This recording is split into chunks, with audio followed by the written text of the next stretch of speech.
next car, quick walk around video of the 220 diesel coupe we're having.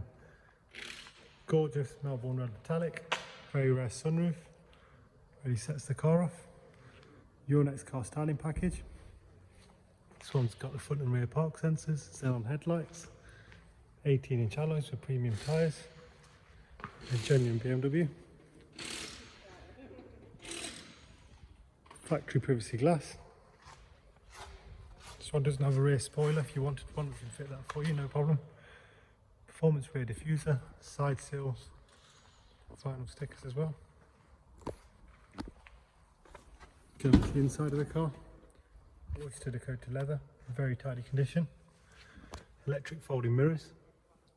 M Sport, so obviously the M Sport steering wheel. 6-speed manual, multi-function steering wheel, heated seats, automatic lights. Of course, that lovely sunroof again.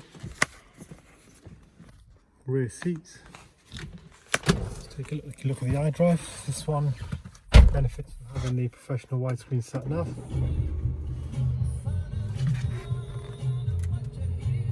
It's the facelifted model as well, with the extra hotkeys. Covered just over 44,000 miles with a full service history. Thank you for watching.